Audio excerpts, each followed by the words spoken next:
Hello students, this is Sriram info all India government jobs అండి. మన ఛానల్లో only permanent based government jobs మాత్రమే post చేయడం జరుగుతుంది. ఇంకా మన ఛానల్ ఎవరు సబ్స్క్రైబ్ చేసుకోకపోతే సబ్స్క్రైబ్ చేసుకోండి. అలాగే మన టెలిగ్రామ్ అండ్ వాట్సాప్ ఛానల్లో జాయిన్ అయినట్టయితే job information, exam dates, result dates అన్ని కూడా ప్రొవైడ్ చేయడం జరుగుతుందండి. ఇంకా మన ఛానల్ ఎవరైనా జాయిన్ అవ్వకపోతే డిస్క్రిప్షన్లో లింక్స్ అయితే ప్రొవైడ్ చేశాను. టెలిగ్రామ్ అండ్ వాట్సాప్ ఛానల్లో జాయిన్ అవ్వచ్చు.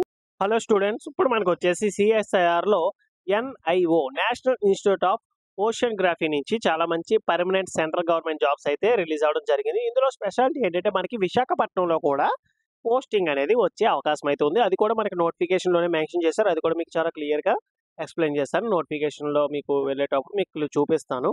అండ్ దీనికి ఎటువంటి ఎక్స్పీరియన్స్ అవసరం లేదు. ఫ్రెషర్ క్యాండిడేట్ దీనికి అప్లై చేసుకోవచ్చు. బోత్ మెయిల్ అండ్ ఫీమేల్ ఎవరైనా అప్లై చేసుకోవచ్చు. ఉమెన్ కేటగిరీ వాళ్ళకి ఎటువంటి అప్లికేషన్ ఫీజు అయితే ఏమీ లేదు. అండ్ ఇది మనకు చూసుకున్నట్టయితే ఎన్ఐఓ వాళ్ళది అఫీషియల్ వెబ్సైట్ ఏంది. ఇందులో ఇక్కడ చూడండి, మీకు వేకెన్సీస్ అని ఉన్నాయి. అండ్ నెక్స్ట్ పర్మనెంట్ అని చెప్పేసి ఉంది కదా, దాన్ని మీరు క్లిక్ చేయండి. క్లిక్ చేసినట్టయితే మీకు పేజ్ ఇలా ఓపెన్ అవుతుంది. ఇందులో మనకి recruitment of junior secretary assistant and stenographer కోసం వీళ్ళైతే రిక్రూట్ చేస్తున్నారు. ఇక్కడ వ్యూ అని ఒక ఆప్షన్ ఉంది. దీని మీద క్లిక్ చేసినట్టయితే మీకు పేజ్ అనేది ఎట్లా వస్తుంది. ఇక్కడ క్లిక్ హియర్ టు అప్లై చేసుకోవడానికి లింక్, అలాగే నోటిఫికేషన్ డౌన్లోడ్ చేసుకోవడానికి లింక్ కూడా ఉంది. నోటిఫికేషన్ డౌన్లోడ్ మీద క్లిక్ చేసినట్టయితే మీకు అఫీషియల్ నోటిఫికేషన్ అనేది ఇట్లా డౌన్లోడ్ అవుతుంది. ఈ నోటిఫికేషన్ ఇంపార్టెంట్ పాయింట్స్ అనేవి అన్ని కూడా మీకు చాలా క్లియర్గా ఎక్స్ప్లెయిన్ చేస్తాను. మీరు వీడియో ఎక్కడ స్కిప్ చేయకుండా లాస్ట్ వరకు చూడండి. ఎటువంటి డౌట్స్ ఉన్నా కామెంట్ బాక్స్లో కామెంట్ చేయండి, మీకు ఖచ్చితంగా నేనైతే రిప్లై ఇస్తాను. ఇప్పుడు మన నోటిఫికేషన్ ఇంపార్టెంట్ పాయింట్స్ అనేవి అన్ని కూడా డిస్కస్ చేసుకుందాం. ఇది వచ్చేసి మనకి అఫీషియల్ నోటిఫికేషన్ అండి. సిఎస్ఐఆర్ నేషనల్ ఇన్స్టిట్యూట్ ఆఫ్ ఓషియనోగ్రఫీ నుంచి రిలీజ్ అయింది. ఇక్కడ మనకి వర్క్ ఫోర్స్ బ్యాలెన్స్ కింద ఏంటంటే ఉమెన్ క్యాండిడేట్స్ కూడా మేము ఎంకరేజ్ చేస్తున్నాం. వాళ్ళు కూడా అప్లికేషన్స్ అనేవి పెట్టుకోవచ్చు. ఎటువంటి అప్లికేషన్ ఫీజు అయితే ఏమీ లేదు. ఓకేనా. అలాగే మనకి ఆన్లైన్ అప్లికేషన్ వచ్చేసి 26 May 2025 అయితే మనకి స్టార్ట్ అయిందండి. క్లోజింగ్ డేట్ లాస్ట్ డేట్ వచ్చేసి 24 June 2025 అయితే ఎండ్ అవుతుంది. ఈ డేట్స్లో మీరు ఆన్లైన్లో అప్లై చేస్తే సరిపోతుంది. ఎటువంటి ఆఫ్లైన్ అప్లికేషన్ కూడా మీరు ఏం పంపించాల్సిన అవసరం లేదు. Printout of the online application form is not required to be sent to CSIR NIO. వాళ్ళకి మీరు ఎటువంటి హార్డ్ కాపీ కూడా ఏమీ పంపించాల్సిన అవసరం లేదని చెప్పేసి ఇచ్చారు. ఇక్కడ మనకి రీజనల్ సెంటర్స్ అండి. అంటే మనకి ఫస్ట్ సిఎస్ఐఆర్ ఎన్ఐఓ వాళ్ళతో మీకు ఇనీషియల్గా పోస్టింగ్ అయితే వస్తుంది కదా, అవి ఎక్కడెక్కడ వచ్చే అవకాశం ఉందంటే చూడండి, ముంబై, కొచ్చి అండ్ విశాఖపట్నం అండ్ గోవాలో కూడా వస్తుంది అన్నమాట. ఎందుకంటే ఇది ఫస్ట్ వచ్చేసి మనకి ఏంటంటే గోవా నుంచి రిలీజ్ అయిన నోటిఫికేషన్ కాబట్టి మీకు ఇనీషియల్గా గోవాలో మీకు పోస్టింగ్ అయితే వస్తుంది. ఆఫ్టర్ 4 years మీరు ఇక్కడ ఏవైతే మెన్షన్ చేశారో ముంబై, కొచ్చి, విశాఖపట్నం, వీటికి మీరు ట్రాన్స్ఫర్ అయితే చేసుకోవచ్చు 100% అండి. ఓకేనా. అండ్ ఇక్కడ చూడండి, మనకి online application invited from Indian citizens both male and female ఎవరైనా అప్లై చేసుకోవచ్చు. ఇక్కడ మన నోటిఫికేషన్లో వేకెన్సీ డీటెయిల్స్ చెప్పే ముందు నా నుండి చిన్న రిక్వెస్ట్ ఏంటంటే వీడియో చూసిన ప్రతి ఒక్కరు కూడా లైక్ చేయండి. మీరు చేసిన లైక్ వల్ల ఇట్లాంటి నోటిఫికేషన్ మరిన్ని చేయడానికి నాకు కూడా ఎంకరేజ్మెంట్గా ఉంటుంది. ఇక్కడ మనకి జేఎస్సీ అని చెప్పేసి ఉంది పోస్ట్ కోడ్, అలాగే జేఎస్టీ అని ఉంది. జేఎస్సీ అంటే junior secretary assistant and JST అంటే జూనియర్ స్టెనోగ్రాఫర్ అండి. ఇందులో మనకు వచ్చేసి 3 కేటగిరీలు ఉంటాయన్నమాట. జూనియర్ స్టెనోగ్రాఫర్ ఒకటే ఉంటుంది. జూనియర్ సెక్రటరీ అసిస్టెంట్లో మనకి జనరల్ అని, ఫైనాన్స్ అండ్ అకౌంట్స్ అని, స్టోర్స్ అండ్ పర్చేస్ అని 3 కేటగిరీలో ఉంటాయన్నమాట. ఈ మూడిట్లో మనకి జనరల్కి వచ్చేసి 10 పోస్టులు ఉన్నాయి. 10 కూడా మనకి కేటగిరీ వైజ్గా డివైడ్ చేశారు. ఏ విధంగా అంటే యూఆర్ వాళ్ళకి వచ్చేసి 5, ఓబీసీ వాళ్ళకి 2, ఎస్టీ వాళ్ళకి 2, ఈడబ్ల్యూఎస్ వాళ్ళకి వచ్చేసి 1 పోస్టు. అలాగే ఫైనాన్స్ అండ్ అకౌంట్స్కి వచ్చేసి 6 పోస్టులు ఉన్నాయి. స్టోర్స్ అండ్ పర్చేస్కి వచ్చేసి 3 పోస్టులు ఉన్నాయండి. దీనికి ఎడ్యుకేషన్ క్వాలిఫికేషన్ చెప్పే ముందు మనకి ఇక్కడ ఏజ్ లిమిట్, శాలరీ చూసుకుందాం. ఇక్కడ ఏజ్ లిమిట్ వచ్చేసి 18 years నుంచి 28 years వరకు కూడా అందరూ కూడా అప్లికేషన్ పెట్టుకోవచ్చు. Age relaxation as per government rule ప్రకారంగా అందరికీ కూడా వర్తిస్తుందండి. మీకు ఇనీషియల్గా 19,900 అనేది బేసిక్ శాలరీ ఇస్తారు. గ్రాస్ శాలరీ మీకు ఎలా లేదన్నా 36,220 రూపాయలు అనేది మీకు నెలకు వచ్చే జీతం అండి.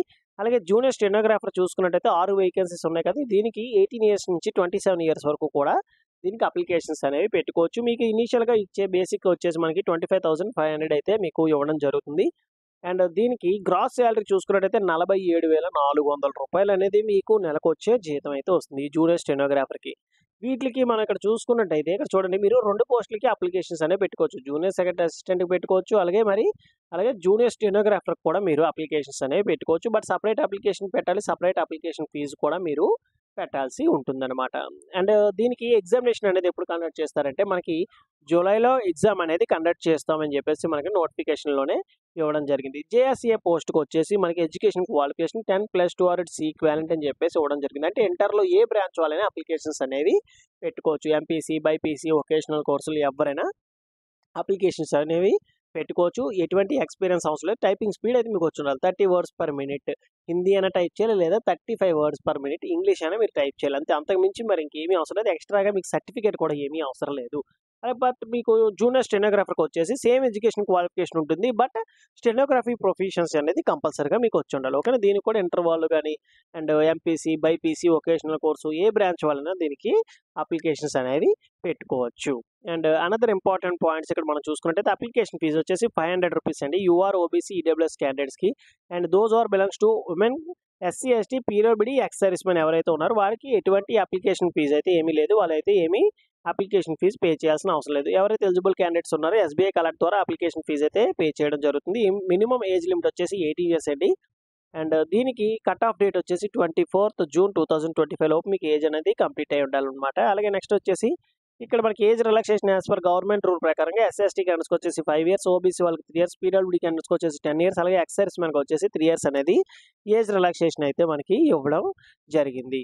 అండ్ అనదర్ ఇంపార్టెంట్ పాయింట్స్ ఇక్కడ మనకి బెనిఫిట్స్ చూసుకున్నట్టయితే సెంట్రల్ గవర్నమెంట్ ఎంప్లాయీకి ఎలాగైతే ఉంటుందో డిఏ అని, హెచ్ఆర్ఏ అని, ట్రాన్స్‌పోర్ట్ అలవెన్స్ అని, మెడికల్ అలవెన్సెస్ అని అన్నీ కూడా మీకు వర్తించడం జరుగుతుందన్నమాట. ఇండియన్ సిటిజన్స్ ఎవరైనా సరే దీనికి అప్లికేషన్స్ అనేవి పెట్టుకోవచ్చు. And date of birth, mother name, father name and మీ నేము ప్రతీది కూడా 10th క్లాస్ మార్క్ లిస్ట్‌లో ఎలా అవుతుందో సేమ్ యాజ్ ఇట్ ఈస్‌గా అలాగే మీరు ఎంటర్ చేయాలి. అండ్ నెక్స్ట్ డాక్యుమెంట్స్ అనేవి మీరు అప్లోడ్ చేయాలి. 10th class mark list for date of birth proof కింద, అలాగే education qualification, caste certificate, EWS, ex service men అన్నీ కూడా మీరు అప్లోడ్ చేయాల్సి ఉంటుంది. ట్రావెలింగ్ అలవెన్సెస్ అనేవి వీళ్ళేవి కూడా ప్రొవైడ్ చేయరు. ప్రొఫిషియన్సీ టెస్ట్, స్కిల్ టెస్ట్‌కి వెళ్ళేటప్పుడు.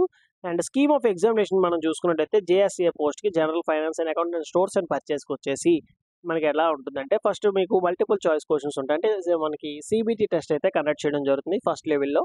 దాంట్లో మీకు హిందీ అండ్ ఇంగ్లీష్ లాంగ్వేజ్‌లో ఉంటుందన్నమాట. హిందీ కావాలంటే హిందీలో రాయొచ్చు, ఇంగ్లీష్ కావాలంటే ఇంగ్లీష్‌లో రాయొచ్చు. 10th క్లాస్ ప్లస్ 2 అంటే 10+2 మనకేంటంటే మీడియం లెవెల్‌లో ఉంటుంది ఎగ్జామ్ అనేది. అలాగే 200 క్వెషన్స్ వస్తాయి.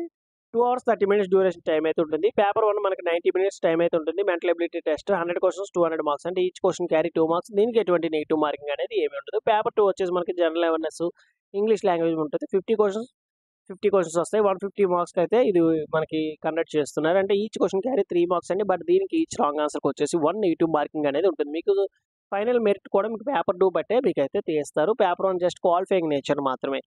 టైపింగ్ స్పీడ్ ఉంటుంది. Proficiency test 35 words per minute English అన్న టైప్ చేయాలి, లేదా 30 వర్డ్స్ పర్ మినిట్ హిందీ అని మీరు టైప్ చేసి చూపించాల్సి ఉంటుంది. ఎక్స్టర్నల్‌గా సర్టిఫికేట్స్ అయితే ఏమీ అవసరం లేదు. నెక్స్ట్ స్టెనోగ్రాఫర్‌కి వచ్చేసి మనకి ఇక్కడ చూసుకున్నట్టయితే ఇంగ్లీష్ అండ్ హిందీ లాంగ్వేజ్‌లో ఉంటుంది. సీబీటీ టెస్ట్ అయితే దీనికి కూడా మీడియం లెవెల్‌లో ఉంటుంది. 200 క్వెషన్స్ వస్తాయి. 2 అవర్స్ డ్యూరేషన్ టైమ్ అయితే ఉంటుంది. దీనికి సింగిల్ పేపర్ అండి. జనరల్ ఇంటెలిజెన్స్ నుంచి 50 క్వెషన్స్ 50 మార్క్స్, జనరల్ అవేర్‌నెస్ నుంచి 50 క్వెషన్స్ 50 మార్క్స్, ఇంగ్లీష్ లాంగ్వేజ్ నుండి 100 క్వెషన్స్ 100 మార్క్స్ అయితే రావడం జరుగుతుంది. దీనికి ఈచ్ రాంగ్ ఆన్సర్‌కి 1/4 నెగెటివ్ మార్కింగ్ అనేది ఉంటుంది. అండ్ స్టెనోగ్రాఫర్ ప్రొఫిషియన్సీ అనేది ఖచ్చితంగా చెక్ చేయడం జరుగుతుంది. ఇది ఎలా అప్లై చేసుకోవాలి ఏంటంటే ఆన్‌లైన్‌లో అప్లై చేసుకోవాలి. ఎటువంటి ఆఫ్‌లైన్ అప్లికేషన్ కూడా మీరేమీ పెట్టాల్సిన అవసరం లేదు. Valid email ID and mobile number ఇవ్వాలి. ఎందుకంటే ఫర్దర్‌గా మీకు ఏమైనా కమ్యూనికేట్ చేయాలన్నా ఈ ఈమెయిల్ ఐడీ అండ్ మొబైల్ నంబర్‌తోనే కమ్యూనికేట్ చేయడం జరుగుతుంది. ఎవరైతే జేఎస్సీఏ పోస్ట్‌కి అప్లై చేస్తున్నారో పోస్ట్ ప్రిఫరెన్స్ అనేది ఇవ్వాలి. జనరల్ ఫస్ట్ ఇస్తారు. లేదంటే ఫైనాన్స్ అండ్ అకౌంట్స్‌కి ఫస్ట్ ఇచ్చి, తర్వాత స్టోర్స్ అండ్ పర్చేస్‌కి సెకండ్ ఇచ్చి, థర్డ్ అనేది జనరల్ అనేది మీరు ఇచ్చుకోవచ్చు. యాజ్ పర్ యువర్ రిక్వైర్మెంట్ మీరు ఏంటంటే ఈ పోస్టింగ్ ప్రిఫరెన్స్ అనేది మీరు ఇవ్వాల్సి ఉంటుంది. టెక్నికల్ ఎంక్వైరీస్ ఏమైనా ఉంటే ఇక్కడ ఏదైతే ఈ మెయిల్ ఐడీ ఇచ్చారో ఈ మెయిల్ ఐడీకి మీరు స్క్రీన్‌షాట్ తీసి మీ టెక్నికల్ ఎర్రర్ ఏమొచ్చిందో చెప్పినట్టయితే వీళ్ళు ఖచ్చితంగా మీకైతే రిప్లై అయితే ఇవ్వడం జరుగుతుంది. అండ్ నెక్స్ట్ ఈ డాక్యుమెంట్స్ అన్నీ కూడా అప్లోడ్ చేయాల్సినమాట. అండ్ మీ ఫోటో, సిగ్నేచర్ అండ్ ₹500 రిసిప్ట్ ఎవరైతే అప్లికేబుల్ ఉన్నారో వాళ్ళు, Aadhaar card, 10th class mark list, inter mark list, అలాగే ఎడ్యుకేషన్ క్వాలిఫికేషన్‌వి, క్యాస్ట్ సర్టిఫికేట్‌వి, ఎక్స్ సర్వీస్ మెన్, ఓబీసీ ఇవన్నీ కూడా మీరు డాక్యుమెంట్స్ అనేవి అప్లోడ్ చేయాల్సి ఉంటుందన్నమాట. ఓకేనా. ఇది మనకి నోటిఫికేషన్‌లో ఇంపార్టెంట్ పాయింట్స్ అండి. ఇందులో మీకు ఇంకా ఏమైనా డౌట్స్ ఏమైనా ఉన్నట్టయితే కింద కామెంట్ బాక్స్‌లో కామెంట్ చేయండి. మీకు ఖచ్చితంగా నేనైతే రిప్లై ఇస్తాను. లేదనుకుంటే కాల్ మీ ఫర్ యాప్ నుంచి కాల్ చేసినా మీ డౌట్స్ అన్నీ కూడా నేనైతే క్లారిఫై అయితే చేస్తాను. థాంక్ యూ సో మచ్ అండి ఫర్ వాచింగ్ వీడియో. కీప్